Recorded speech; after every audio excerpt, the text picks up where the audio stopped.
The Black Eyed Peas is a successful group who began their careers back in 1995, and they were into hip-hop music. They've sold 76 million records in their career. We caught up with them in Vancouver, well, part of them anyway. 2010, we talked with Fergie, we talked to Taboo, and Apple D App.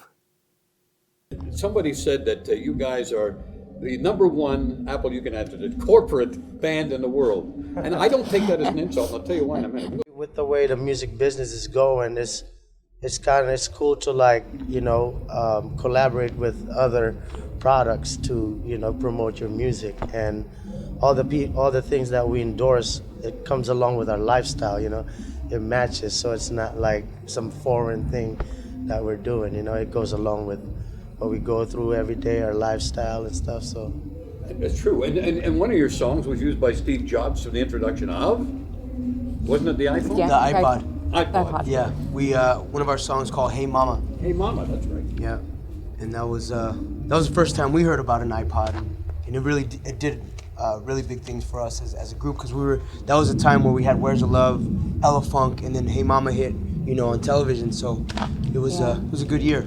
What's cool is that, like, here in the States, we got to actually go to the Super Bowl as a group, and that was an event within itself.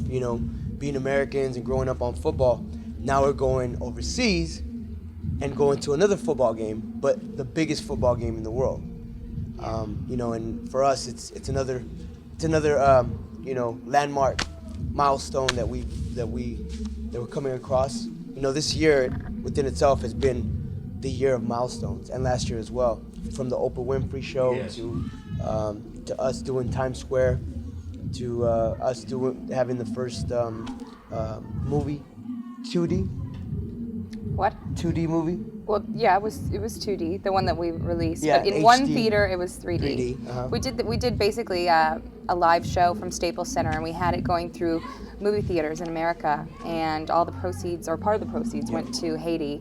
And it was just a really exciting thing for us to do. It's kind of scary because, when you're doing a concert and it's kind of going out live feed, you're going to hit a few bad notes, and if you fall, if you make a mistake, that's just, it's out there. So it was a little bit of a risk to take, but we did it and had a blast with it, really.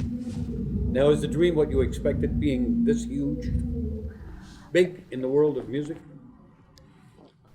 It's great. It's huge. yeah. Apple? Well, coming from the Philippines, being adopted as a kid, and meeting Will, and we formed our first dance group.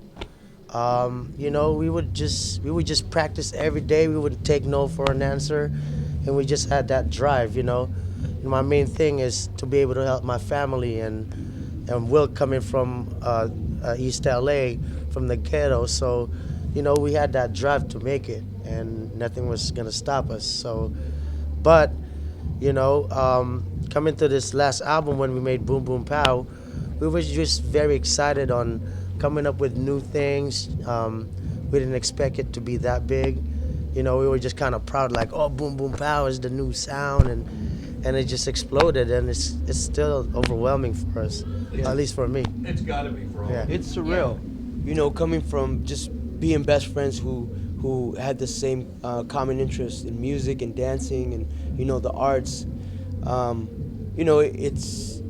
It just keeps on getting bigger and bigger, and we're proud of the opportunity to represent not only Los Angeles but different nationalities around the world, and hip hop culture, and expanding like our interest and our inspirations around the world.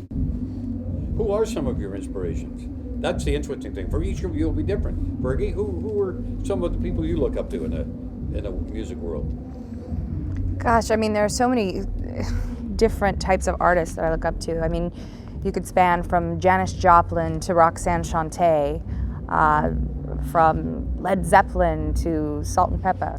It's just such a broad range, but I have icons, people that I look up to vocally, style-wise, for different reasons. I remember seeing Tina Turner second row with my dad when I was 10 years old, and she pointed at me in the audience, and that was a huge deal.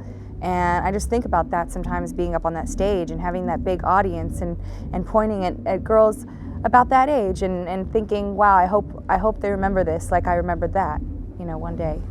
And how about you? Well, outside of music, my grandmother was the biggest influence in my life.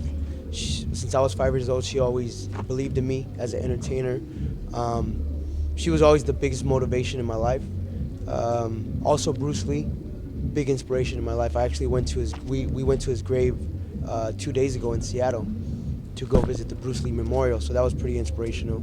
But in music, I love De La Soul, Tribe Called Quest, to Richie Valens, to all Motown music, Jodeci, Boyz II Men, to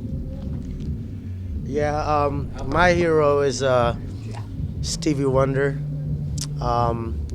Because without a vision of being able to see and to accomplish music like that, that was a big inspiration for me, because I myself got a eye condition called nystagmus.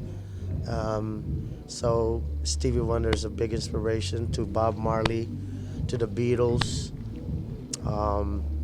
Tribe Called Quest, De La Soul, Kings of Leon now.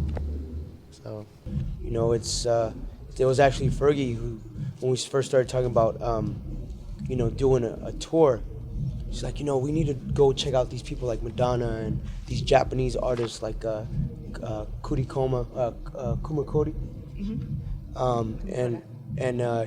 We started thinking of how we were going to maximize on that idea and make our presentation bigger.